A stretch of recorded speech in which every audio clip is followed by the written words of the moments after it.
Levelling जो से astro channel में आपका स्वागत करता हूं। मैं आपको बता रहा हूं सिंह लगन की जो कुंडली आपके सामने दिखाई दे रही है, इनका जन्म है 27 अक्टूबर 1954 का और टाइम है इनका रात्रि का 1:30 का जन्म।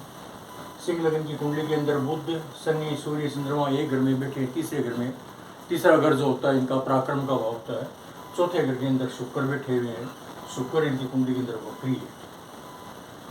शुक्र चौथे घर के अंदर सुख देते हैं, सौम्य ग्रह है लेकिन वक्री है। इसका मतलब यह हुआ कि जो बचपन बीता है वो लाड़ प्यार में ज़रूर बीता है, लेकिन पारिवारिक जो स्थिति थी परिवार की वो सामान्य स्थिति रही है। इनकी माता की भी स्थिति, इनका माता को प्यार भी इनको मिला है। पाँचवें घर का राहु है। राहु जो है ये धनु राशि का है और धनु राशि का राहु जो व्यवहारिक बुद्धि के अंदर अपन बात करें कि पारिवारिक जीवन, जो लाइफ पार्टनर का जो साथ में जो रिलेशन होते हैं उनके अंदर वो थोड़ी चिंताजनक स्थिति पैदा कर दिया करते हैं। हालांकि इनके इसकी नौबत बहुत ज़्यादा नहीं आई, लेकिन फिर भी कुछ मात्रा में आई। ये मेरे ही कोई साथी हैं। और इसके बाद में मंगल की पोजीशन बहुत अच्छी है। छठे घर का मंगल होता है, उस राशि के अंदर बैठे हुए हैं और नौकरी के लिए पोजीशन बढ़िया मानी जाती है। धंधे के लिए पोजीशन कोई ज़्यादा बढ़िया नहीं मानी जाती और ऊंची नौकरी के लिए भी बढ़िया मानी जाती है, बशर्ते कि अगर मंगल की महादशा पड़ जाती है। नवांश कुंडली आप देख रहे हैं, नवांश कुंडली के अंदर मंगल है, वो स्वग्रही बैठा है। इसका मतलब मंगल की जब भी महादशा अंतरदशा आती है तो बढ़िया रिजल्ट देता है। बृहस्पति पाँचवें घर के अंदर राहु के साथ में बैठे हैं, ये अपना रिजल्ट बढ़िया देंगे। और शुक्र जो है इनका कन्या राशि के अंदर हो गए हैं, जो नीच नवांश में है, तो इनका रिजल्ट बढ़िया नहीं देंगे, बहुत ज़्यादा बढ़िया नहीं दे पाएंगे। और चंद्रमा मकर राशि के अंदर है और सूर्य धनु राशि के अंदर बैठे हैं। बृहस्पति और सूर्य का क्षेत्रीय संबंध हो गया। आप देख रहे हैं आप कि बृहस्पति की राशि में सूर्य और सूर्य की राशि के अंदर बृहस्पति का क्षेत्रीय संबंध नवांश कुंडली के अंदर बन रहा है। ये बढ़िया पोजीशन होती है। जो इनका बचपन राहु की महादशा में हुआ, जन्म जो राहु की महादशा में हुआ, तो जब बृहस्पति की महादशा आई तो इनकी एजुकेशन अच्छी चली है और ये अच्छे मतलब इंटेलिजेंट व्यक्ति माने गए हैं। निश्चित साइंस एंड व्यक्ति है और आगे जाकर के ये इंटेलिजेंट भी थे। अब यहाँ से अपन आगे देखते हैं कि वर्तमान पोजीशन इनकी क्या करती है। वर्तमान इनके केतु की महादशा में बुध की अंदर दशा चल रही है। केतु की महादशा इनकी 13 जून 2019 से चली थी और 2026 तक, जून 2026 तक चलेगी। जो केतु की महादशा के अंदर बुध की अंदर दशा चल रही है, तो अपन देखते हैं कि जो बुध की पोजीशन कुंडली के अंदर है वो तुला राशि के अंदर शनि सूर्य के साथ में है। तीसरे घर का बुध है और ये कोई बढ़िया निहाल कर दे इसी देखिए पोजीशन, तो कृष्ण मूर्तिपति के अंदर बुध तीसरा, पांचवा, 11वां घर का सिग्निफिकेटर बनते हैं। यानी तीसरे घर का रिजल्ट देगा तो 5वें के भी देगा तो 11वें के भी देगा। और यहाँ मैंने देख रहा है ना 7 और 11 इनके रिजल्ट भी देगा। क्यों कि ये बुध जो है ना, इनके नक्षत्र के अंदर कोई ग्रह नहीं होने के कारण से इनको अनटेनेंटेड प्लैनेट कहते हैं। और विद्वानों का कहना है कि अनटेनेंटेड प्लैनेट होते हैं ये अपने ग्रह का जिस विभाग के ये सब लॉर्ड बनते हैं उसका रिजल्ट बढ़िया देते हैं।